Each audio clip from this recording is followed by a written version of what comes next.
Prologue. The Legend of the Lagoon. In the very heart of the vast, impassable Amazon jungle, a place where maps lead to nowhere and even the indigenous tribes fear to tread, there is a place known in the old tongues as Yakumamapacha, the mother of the water. But outsiders, the few who have heard of it, have given it another name, the Lagoon of Forgotten Souls. Legends, passed in whispers around night fires, say that this is not merely a body of water. It is a living entity as ancient as the jungle itself. Its dark, still waters do not reflect the sky, they reflect souls. They say the lagoon remembers everything, every fallen leaf, every monkey's cry, every breath, and every last death rattle of any creature that sought salvation or death upon its shores. It absorbs memories, fears, and secrets, preserving them in its bottomless depths. And sometimes, in the thick, humid silence, it whispers. It tells its stories to those who dare to disturb it. But the price for these stories is your own. Many have tried to find it. Conquistadors searching for El Dorado, robber barons, hunters of rare orchids. None returned. The jungle keeps its secrets.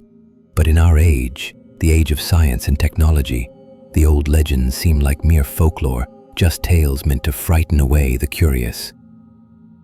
In 2023, a group of 4 people decided it was time to tear the veil of mysticism from the Lagoon of Forgotten Souls and look at it through the lens of a microscope.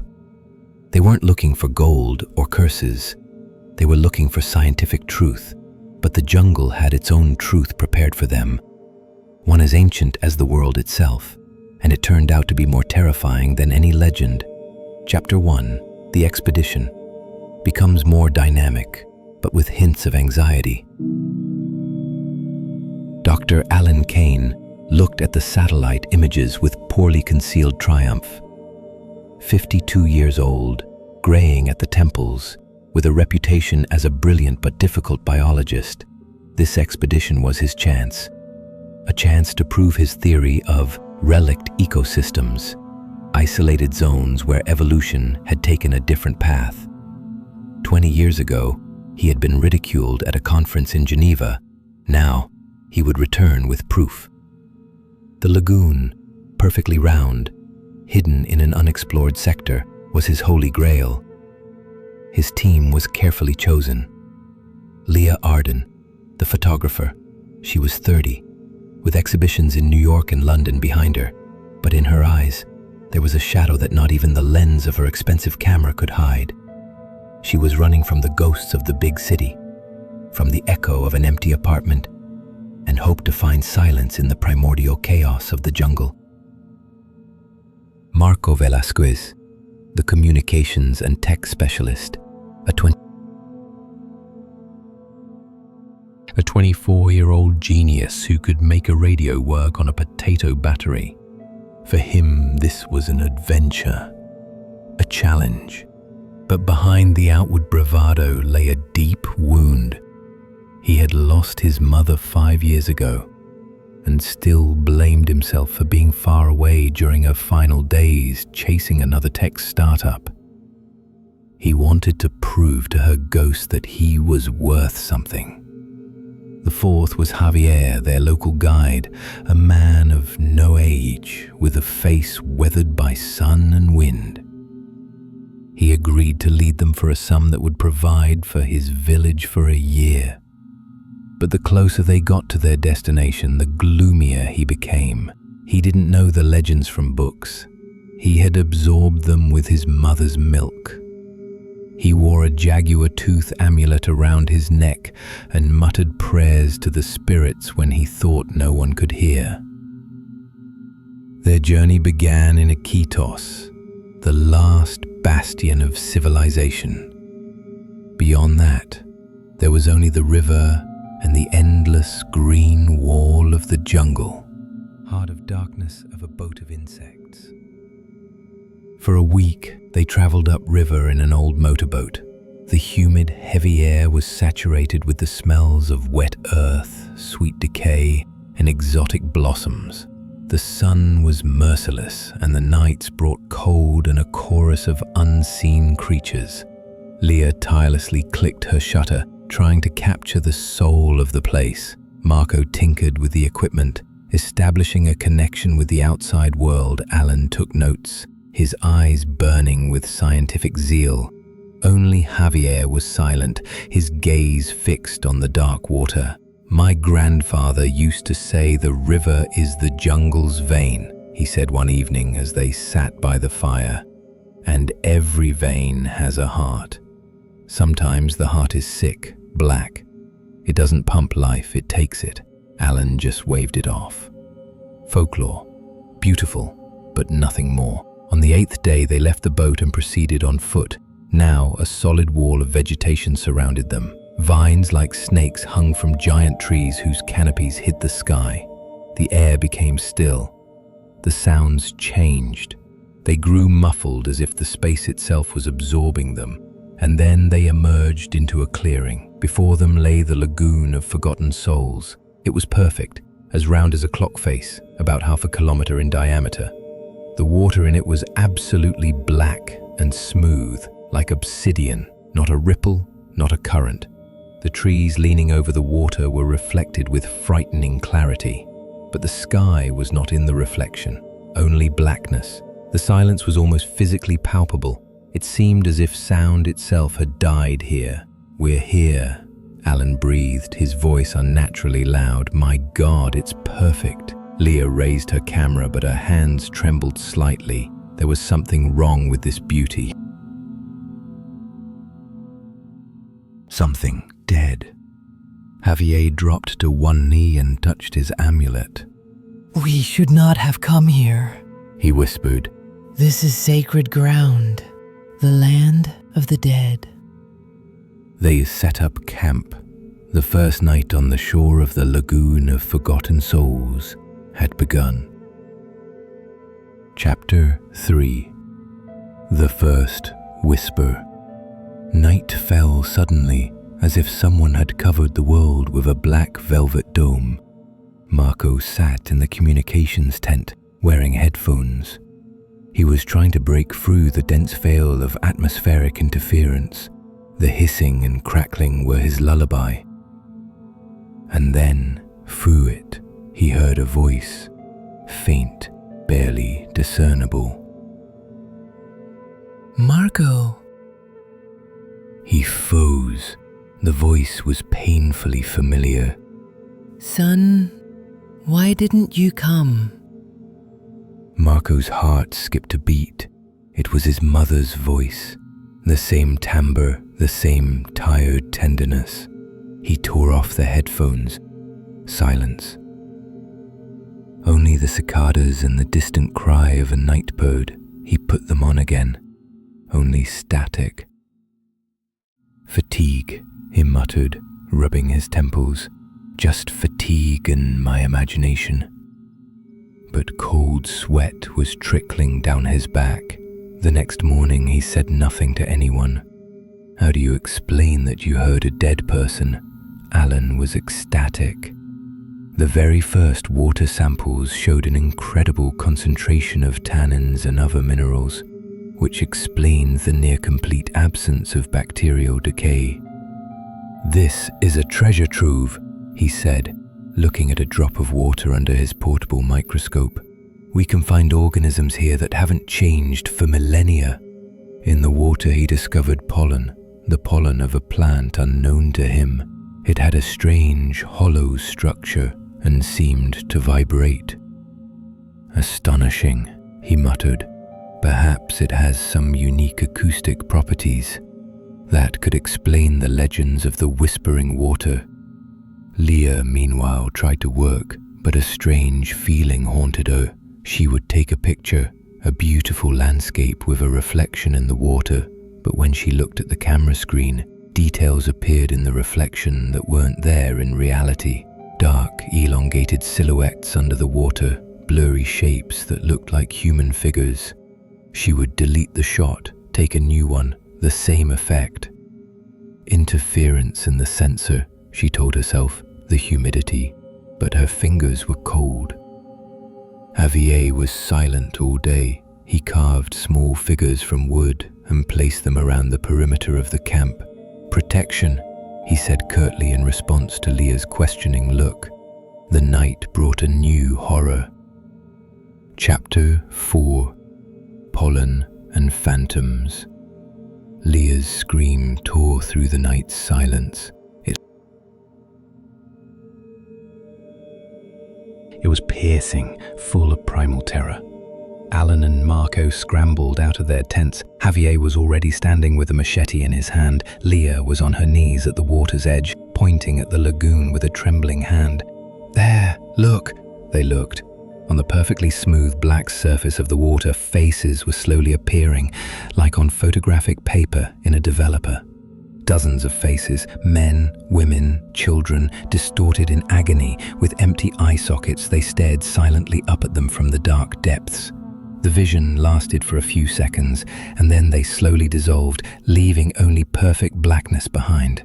What was that?" Marco stammered. "Hallucinations," Alan said firmly, though his voice trembled. "The pollen, I told you, it has psychotropic properties. It evaporates from the water, we breathe it in.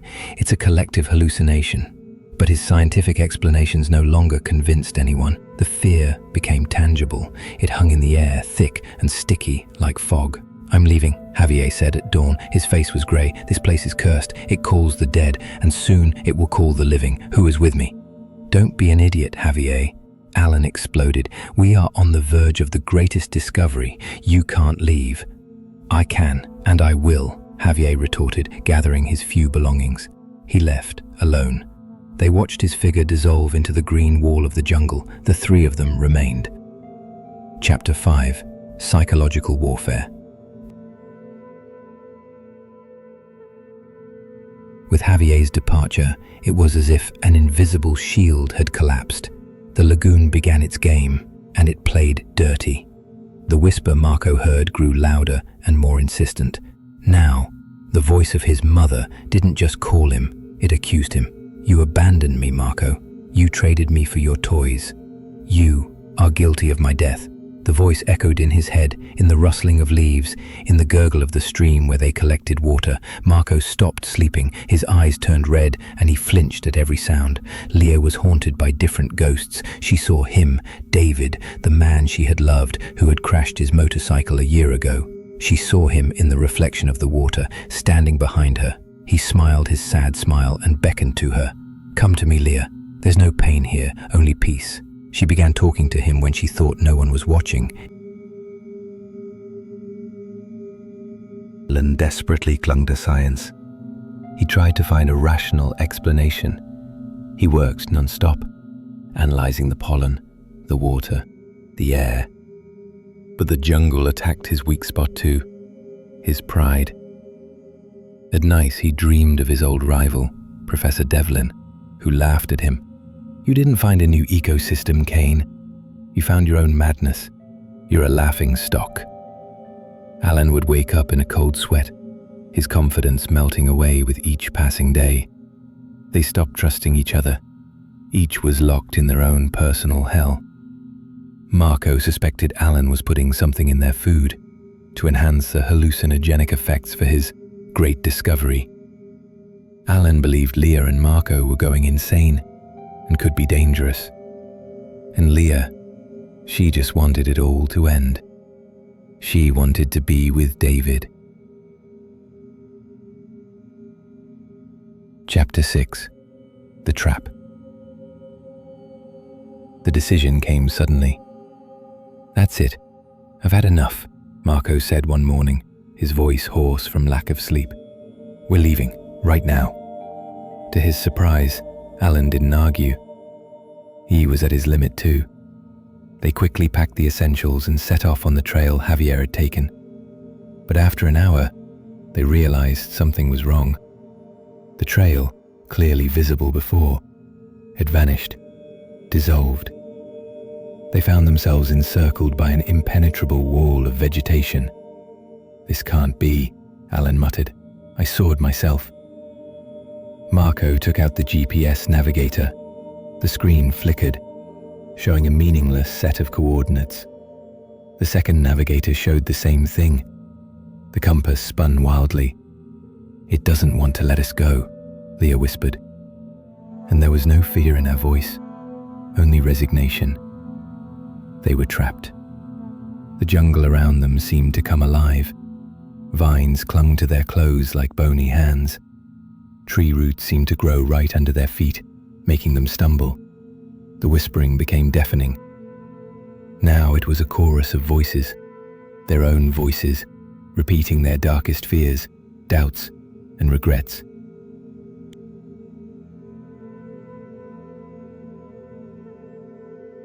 They returned to the camp, completely broken. The lagoon greeted them with its sinister, motionless silence. It had won. Chapter 7. The Final Diary. Desperation drives people to madness. Alan Kane, a scientist to the core, decided that if he couldn't defeat the enemy, he had to understand it completely. He locked himself in his tent. He collected all the pollen he could filter from the water and prepared a concentrated solution. His hands trembled as he brought the flask to his lips. "To understand madness, one must become mad," he muttered, his words recorded on the dictaphone he had left on. He drank it. The last entries in his diary, written in an uneven, spidery hand, resembled the ravings of a lunatic. But through the madness, a terrifying truth emerged. It's not psychotropic, it's a resonator. Each grain of pollen is a tiny recorder. It doesn't record sound, it records consciousness, emotions, memories, everything that makes us, us. The water is the hard drive, a perfect storage medium, eternal, no expiration date. The tannins don't just protect organic matter from decay, they protect information. This isn't just a memory, it's a mind, a collective, a hungry one. It doesn't just store, it absorbs. It lured us here using our own desires, my pride, his guilt, her grief. It offered us what we wanted most. This isn't death, it's assimilation, to become part of something larger, eternal, without pain, without regret, only silence and memory. What a brilliant evolutionary model, what beauty. The last entry was on the dictaphone. Alan's voice was calm, almost happy. "It's offering me immortality, a chance to study it forever. I must join it, see it from the inside." The recording ends with the sound of footsteps and a splash of water.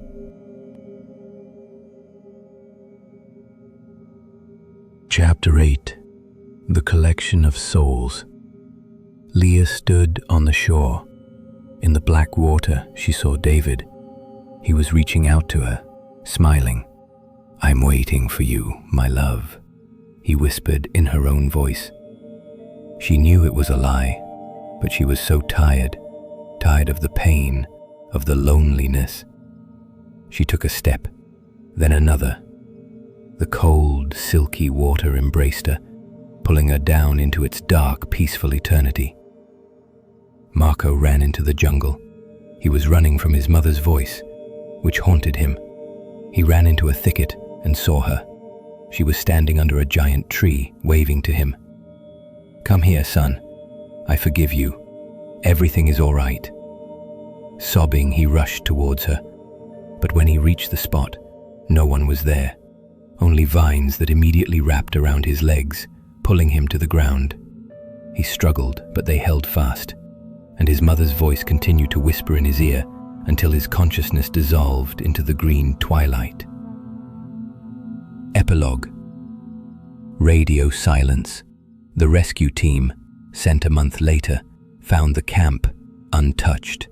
Tents, equipment, supplies. Dr. Kane's journal on a table. They found Javier's body a mile from the camp. He had died of dehydration, lost just steps from a stream. The bodies of the others were never found.